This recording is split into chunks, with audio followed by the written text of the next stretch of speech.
Hello, so we are again here for discussing the second most important topic for CDP, that is stages of development.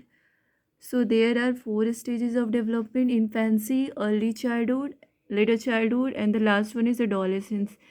Their age started from infancy.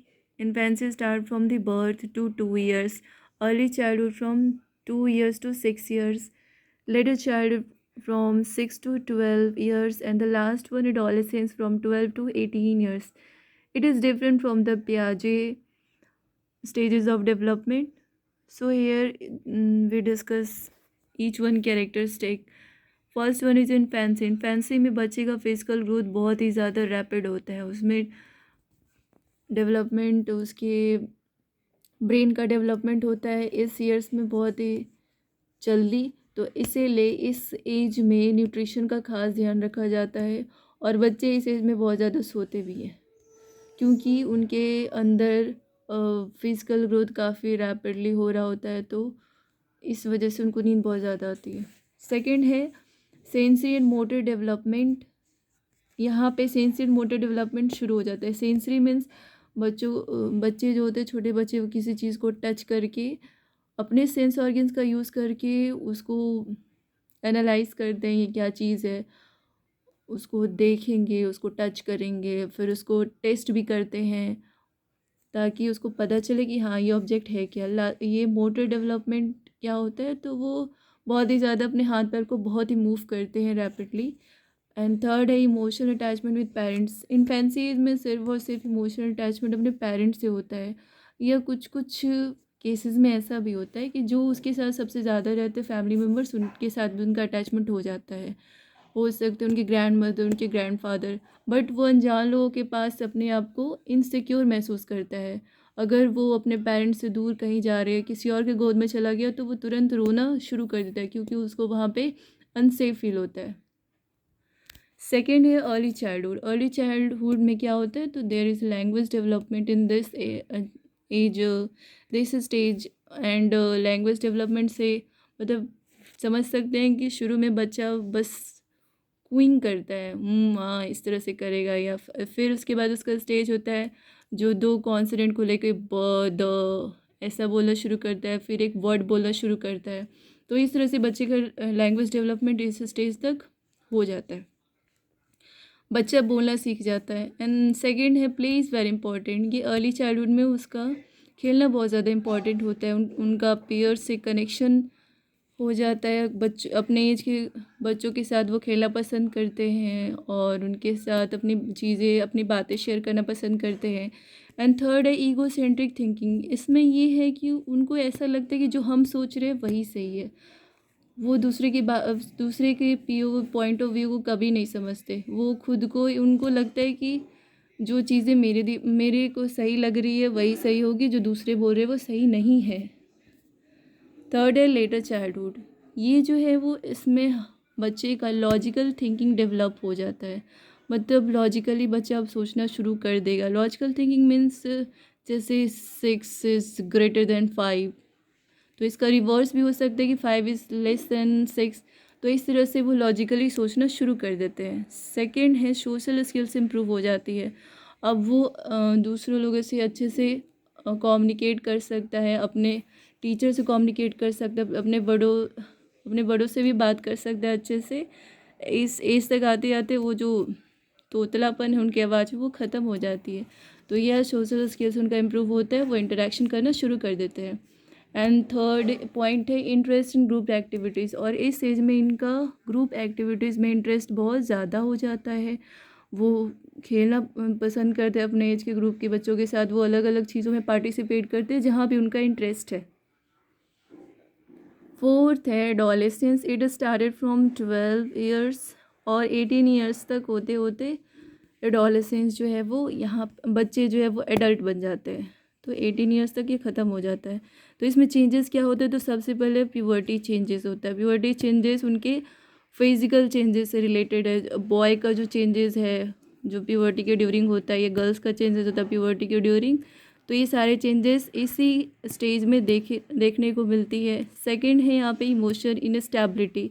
इस time पे उनके अंदर बहुत सारे physical changes होते हैं और physically change हो रहा है तो उनमें हार्मोनल चेंजेस भी होते हैं। दैट्स वाई मतलब उनका जो इमोशनल इनस्टेबिलिटी आ जाती है उसके अंदर, वो समझ ही नहीं पाते कि उनके बॉडी के साथ क्या हो रहा है, तो इस वजह से वो थोड़ा सा इनस्टेबल हो जाते हैं। लास्टली है आइडेंटिटी फॉर्मेशन, और इसी एज में उनको आइडेंटिटी क्राइसिस फील होती है कि नहीं मुझे अपनी पहचान बनानी है। मतलब उससे छोटे जब वो लेटर चाइल्डहुड में भी रहेंगे तो उनको ये नहीं रहता कि नहीं मेरा नाम होना चाहिए, बट हाँ इसमें एडोलेसेंस वो अपने आप को प्रूव करना चाहते हैं, वो अलग अलग एक्टिविटीज़ में पार्टिसिपेट करते हैं, उनको अच्छा लगता है कि कोई हमको जानता है, इस तरह से मतलब फेमस होना चाहते एक तरीके से। और अपने आइडल को भी पहचानना शुरू कर दे कि बच्चे किसी की तरह बनना चाहते हैं। उनका आइडल एक टीचर भी हो सकता है, या फिर कोई एक्ट्रेस हो सकती है, या कोई एक्टर हो सकता है, कोई लीडर हो सकता है, वो उनके इंटरेस्ट पर डिपेंड करता है। नेक्स्ट है फैक्टर्स अफेक्टिंग डेवलपमेंट। कौन कौन से फैक्टर्स जो है वो डेवलपमेंट को अफेक्ट करती है, तो दीज आर हेरिडिटी। हेरिडिटी क्या होता है, तो that comes from our parents, ये जीन्स से इनहेरिट होता है। सेकंड है एनवायरनमेंट।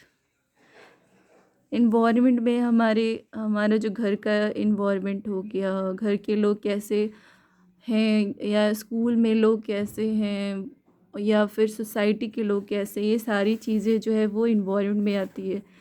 इन सभी का इफ़ेक्ट हमारे ऊपर पड़ता है। अगर हमारी स्कूलिंग बहुत अच्छी हुई है तो हमारा कॉन्फिडेंस बढ़ेगा, हमारे घर में लोग बहुत ज़्यादा मतलब कॉन्फिडेंट या एडुकेटेड बोल सकते हैं, पढ़े लिखे होंगे तो बच्चे में भी वो गुण आएगा। और सोसाइटी अगर बहुत ज़्यादा अपग्रेडेड है, या बोल सकते हैं कि सोसाइटी बहुत हाई क्लास है, तो ये सारी चीज़ें बच्चे को अफेक्ट करती है। थर्ड है न्यूट्रिशन। तो न्यूट्रिशन में balance diet is very important. उनके फिज़िकल डेवलपमेंट हो गया या फिर कॉग्निटिव डेवलपमेंट, ये सारी चीज़ों में न्यूट्रिशन बहुत ज़्यादा इंपॉर्टेंट है। अगर न्यूट्रिशन अच्छा नहीं होगा तो वो फिज़िकली फिट नहीं होंगे। And we have hear that healthy minds live in a healthy body. तो अगर उनका हेल्थ अच्छा नहीं होगा तो उनका जो दिमाग है वो मेंटली दिमाग भी अच्छे से काम नहीं करेगा, उनका माइंड भी हेल्दी नहीं होगा। Lastly education. तो एजुकेशन इज़ वेरी इम्पॉर्टेंट, कि क्वालिटी ऑफ टीचिंग जो है वो बहुत ज़्यादा इम्पॉर्टेंट होती है। क्वालिटी ऑफ टीचिंग तभी मिलती है जब एक अच्छे स्कूल में हम जाएं, या फिर क्वालिटी ऑफ टीचिंग मतलब किस तरह से उस बच्चे को पढ़ाया जा रहा है। हो सकता है उसके अंदर सीखने की एबिलिटी है बट टीचर उसको अच्छे से सिखा नहीं पा रहे हो, क्योंकि छोटे बच्चे जो होते हैं वो बहुत ही ज़्यादा वल्नरेबल होते हैं। उनको थोड़ा डांट दो या फिर थोड़ा सा पीट दो तो वो क्या हो जाते हैं, डर जाते हैं। तो इस तरह से वो धीरे धीरे बोलना ही बंद कर देंगे, वो इंट्रोवर्ट हो जाते हैं। तो ये सारे भी चीज़ें अफेक्ट करती हैं उनको। फिर लास्टली है कल्चर एंड सोसाइटी। तो कल्चर एंड सोसाइटी हमें क्या देती है, तो यहाँ से हम अपने कल्चर और सोसाइटी से हम वैल्यूज़ सीखते हैं, उनके ट्रेडिशंस को फॉलो करते हैं। तो ये वैल्यूज़ हमारी कहाँ से आती है, तो हमारे कल्चर से आती है। लास्ट है role of teacher in child development. अब टीचर्स का क्या रोल है, that is very important for us, क्योंकि लास्टली तो हमें टीचिंग ही करनी है। तो टीचर का क्या रोल होता है चाइल्ड डेवलपमेंट में, तो let's see one by one. तो फर्स्ट है अंडरस्टैंड इंडिविजुअल डिफरेंसेस। ये चीज़ें हमें अच्छे से पता होनी चाहिए कि सारे ही बच्चे जो है वो अलग अलग होते हैं। ज़रूरी नहीं है कि सारे बच्चे स्मार्ट हो या सारे बच्चे डल हो, सबका सीखने का अपना अपना एक पेस होता है। अलग अलग तरीके से सीखते हैं, या किसी को ज़्यादा टाइम भी लग सकता है, कोई कम टाइम में सीख लेता है, कोई उस चीज़ को ज़्यादा देर तक याद रख सकता है, कोई सीख लिया तुरंत और तुरंत भूल गया। तो ये सारी चीज़ें हैं। तो we have to understand the individual differences.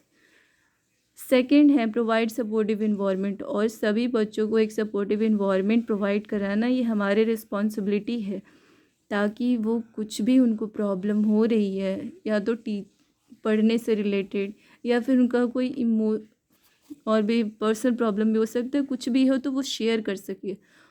उसकी वजह से उनका जो है पर्सनालिटी डेवलपमेंट अफेक्ट ना हो, इसीलिए हमें सपोर्टिव इन्वायरमेंट रखनी चाहिए। अगर कुछ ऐसे बच्चे होते हैं जो टीचर से डरे होते हैं, तो वो कुछ भी चीज़ें शेयर नहीं करते। अगर उनको समझ नहीं भी आ रहा है तो वो सोचेंगे नहीं नहीं मैं नहीं पूछूंगा या मैं नहीं पूछूंगी, मुझे डर लगता है, ये वाली मैम बहुत मारती है। तो ये चीज़ें नहीं होनी चाहिए, हमेशा सपोर्ट करना चाहिए। बच्चे को जितने प्यार से पढ़ाओगे वो उतना ही अच्छा होगा उनके लिए। थर्ड है encourage learning by activities, and that is very important, क्योंकि only you will give the lectures तो बच्चे क्या समझेंगे, वो एक्टिविटी से ज़्यादा सीखते हैं। तो always encourage learning by activities. जैसे एक्टिविटीज़ हो गया, अगर उनको लैंग्वेज सिखानी है तो आप उनको रोल प्ले दे दो, या फिर लैंग्वेज सिखानी है तो उनको एक्शंस के थ्रू पोएम वगैरह सिखाओ। तो ये सारे एक्टिविटीज़ होती हैं। फिर लास्ट है अवॉइड कंपैरिजन बिटवीन चिल्ड्रेन। तो कभी भी बच्चों को कंपेयर नहीं करना चाहिए, ये चीज़ सबसे ज़्यादा ख़राब होती है।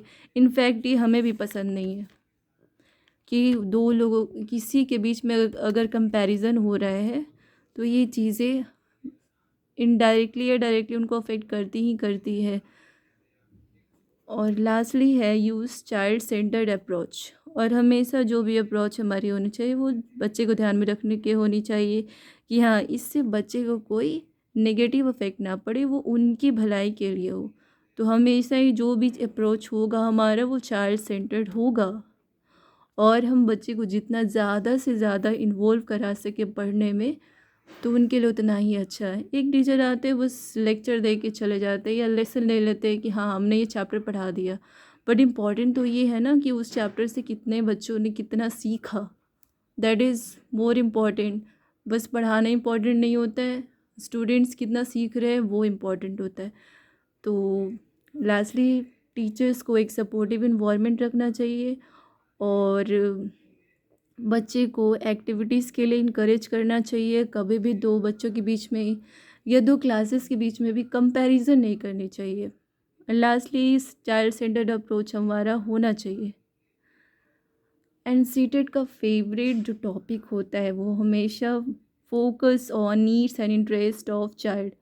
बच्चे का क्या नीड है, बच्चे का क्या इंटरेस्ट है, वो उस पर ज़्यादा फोकस करता है। फिर लर्निंग बाय डूइंग पे फोकस करता है। एंड द लास्ट टीचर जो है वो एक फैसिलिटेटर की तरह वर्क करते हैं, वो उनके ओनर नहीं है, वो उनके मालिक बन के नहीं बैठे हैं कि वो जो बोलेंगे वही होगा, उनके तरीके से ही बच्चे सीखेंगे, उन्हीं का रूल चलेगा। नहीं, ये जो है वो जो भी सिलेबस हो गया या जो भी पढ़ाने का अप्रोच हो गया, टीचिंग स्टाइल्स हो गया, ये सारी चीज़ें हैं जो बच्चों के फेवर में होनी चाहिए। बच्चे उनसे कितना ज़्यादा से ज़्यादा सीख रहे हैं, इनका फोकस उस पे होना चाहिए।